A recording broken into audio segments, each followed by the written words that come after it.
In just 42 seconds, one of Britain's most beloved actors went from smiling guest to furious stormout, leaving Lorraine Kelly speechless and the studio in absolute chaos.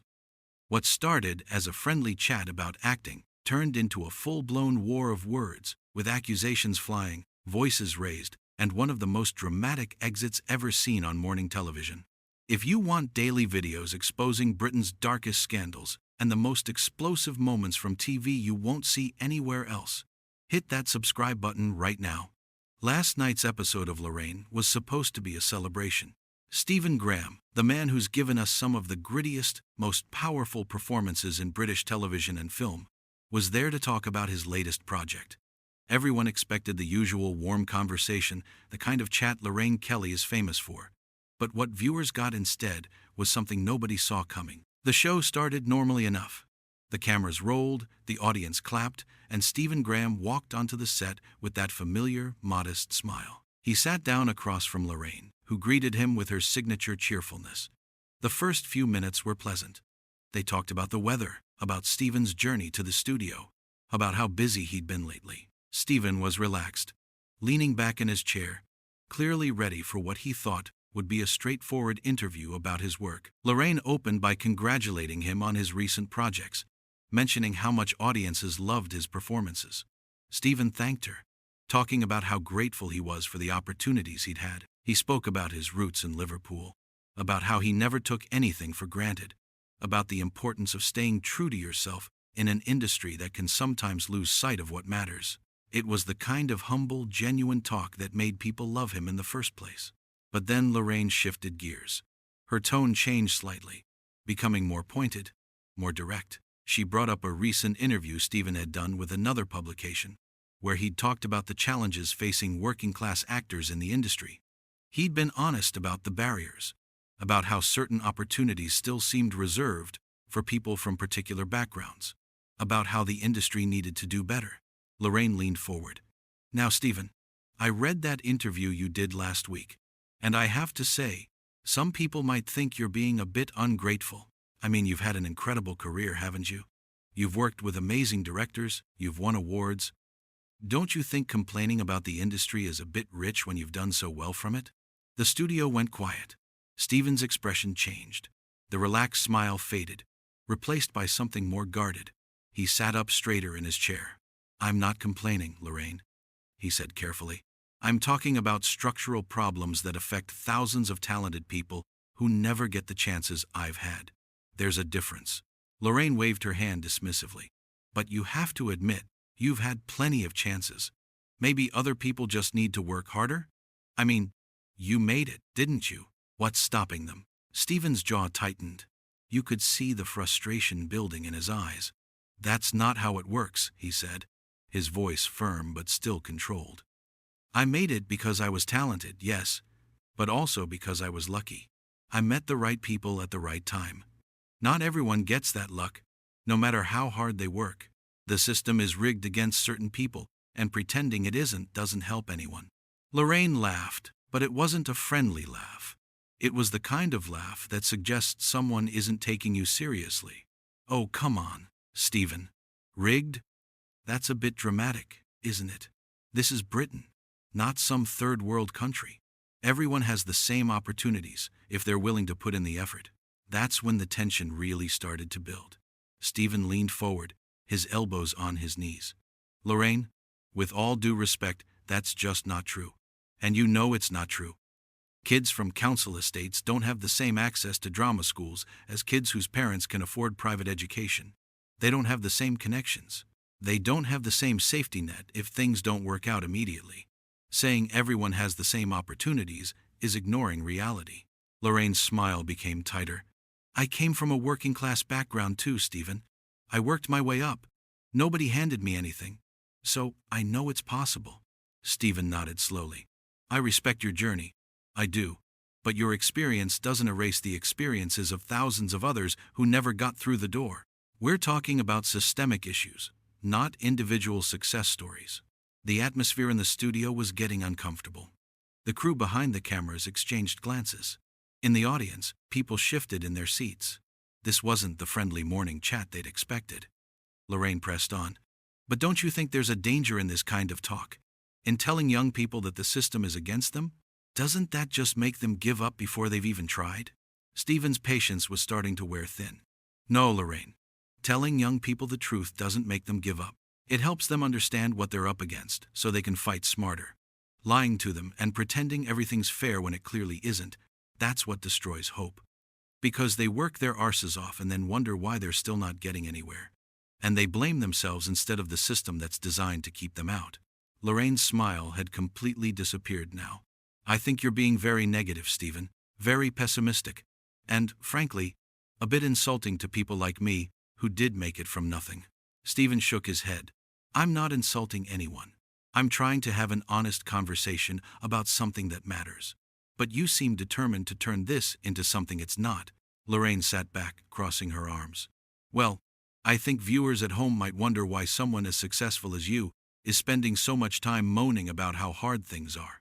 That word, moaning, hit like a slap. Stephen's expression hardened. Moaning? You think talking about inequality is moaning? Lorraine shrugged. I'm just saying what some people might think. Stephen's voice got louder. No, you're saying what you think. Own it. Don't hide behind some people. If you think I'm moaning, say it properly. The studio was electric now. This was no longer a discussion. This was a confrontation. Lorraine's face flushed. Fine. Yes, I think it comes across as moaning. You've had tremendous success, and instead of just enjoying it and being grateful, you're constantly going on about how unfair everything is. Stephen laughed, but there was no humor in it. Grateful? I am grateful. But being grateful doesn't mean I have to shut up about injustice. It doesn't mean I have to pretend everything's perfect just because I personally did all right. That's not how progress happens, Lorraine. That's how nothing ever changes. Lorraine leaned forward aggressively. Maybe nothing needs to change. Maybe the system works fine, and people like you just want to stir up trouble and play the victim. The words hung in the air. The audience gasped. Stephen stared at her, his face a mixture of disbelief and anger. Play the victim? Are you serious right now? Lorraine doubled down. I'm just saying, it's very fashionable these days to talk about being oppressed or held back. Everyone wants to be a victim. Everyone wants to blame their problems on the system instead of taking personal responsibility. Stephen's voice dropped lower, which somehow made it more intense. You have no idea what you're talking about. None. Do you know how many talented kids I've seen give up because they couldn't afford to live in London while doing unpaid internships? Do you know how many brilliant actors never get past the first audition because they don't have the right accent, or the right look, or the right background? This isn't about playing victim. This is about reality. Lorraine waved her hand again, that same dismissive gesture. Oh, here we go. The same old arguments. Maybe those kids just weren't good enough. Maybe they need to accept that not everyone can make it, no matter what their background is. Stephen stood up. Not quickly, not dramatically yet, just stood up from his chair. You know what, Lorraine? I thought you were better than this. I really did. I thought you understood what it was like to come from nothing. But you've clearly forgotten. You've been in your comfortable position for so long that you've forgotten what it's like to struggle, to be overlooked, to be told you're not good enough because of where you come from. Lorraine stood up too, her voice rising. How dare you? How dare you sit there and lecture me about struggle? I worked bloody hard to get where I am. Stephen raised his voice to match hers. And so did I. And so have thousands of others who never got the break we got. That's the whole bloody point. Why is this so hard for you to understand? Lorraine pointed her finger at him. Because you're making excuses. That's all this is. Excuses for people who don't make it. Not everyone can be an actor, Stephen. Not everyone can be on television. Some people just aren't cut out for it, and that's not the system's fault. Stephen's face was red now. You're unbelievable. You're actually unbelievable. I came here to talk about my work, to have a decent conversation, and you've turned this into some kind of attack. Lorraine's voice was sharp. I'm not attacking you. I'm challenging you. There's a difference. Maybe you're just not used to someone pushing back on your opinions. Stephen laughed bitterly. Pushing back? You're not pushing back, you're dismissing everything I'm saying without actually listening to a word of it. You've already made up your mind that I'm wrong. So nothing I say matters. Lorraine crossed her arms again. Maybe because what you're saying doesn't make sense. Maybe because you're living in a bubble where everyone tells you you're right all the time, and you can't handle someone disagreeing with you. The audience was completely silent now. Some people looked shocked. Others looked uncomfortable. The cameras kept rolling, capturing every second of the confrontation. Stephen took a deep breath, clearly trying to calm himself. Look, Lorraine, I don't need everyone to agree with me. I'm fine with disagreement. But what I'm not fine with is being told that talking about real problems is moaning or playing victim. What I'm not fine with is having my words twisted and my intentions questioned. Lorraine stepped closer. Well, maybe if you were clearer about your intentions, there wouldn't be any confusion. Stephen's voice got louder again. My intentions are crystal clear. I want the industry to be fairer. I want talented people from all backgrounds to have a real shot. Why is that so threatening to you? Lorraine's face was hard. It's not threatening. It's just naive. The world doesn't work the way you want it to, Stephen. Life isn't fair. It never has been. And it never will be. The sooner people accept that, the better. Stephen stared at her. That's your answer? Just accept it? Don't try to change things? Don't fight for something better? Lorraine shrugged. I'm saying be realistic. You can't change human nature. You can't force people to give opportunities to others. All you can do is work hard and hope for the best. Stephen shook his head slowly. That's the most depressing thing I've ever heard. And it's exactly the kind of attitude that keeps things the way they are. Lorraine's voice turned cold. Well, I'm sorry my attitude disappoints you. But I live in the real world, not some fantasy where everyone gets a trophy just for trying. That was it. That was the moment. Stephen's whole body language changed. He took a step back from Lorraine, his face a mixture of anger and disgust. You know what? I'm done here. I'm not going to stand here and let you belittle people's struggles and act like caring about fairness is some kind of weakness. Lorraine's eyes widened. Oh, so you're just going to walk out? How very mature. Stephen started unhooking his microphone. Yeah, I am. Because this isn't a conversation anymore. This is you trying to score points and make me look bad, and I'm not playing that game. Lorraine's voice rose again. I'm not trying to make you look bad. You're doing that all by yourself. Stephen pulled the microphone off completely and dropped it on the chair. Sure, Lorraine, whatever helps you sleep at night. Tell yourself that you're the reasonable one here. Tell yourself that anyone who disagrees with you is just being difficult. Lorraine pointed toward the door. If you want to leave, then leave. Nobody's stopping you. Stephen turned to face her one last time. You're absolutely right about one thing.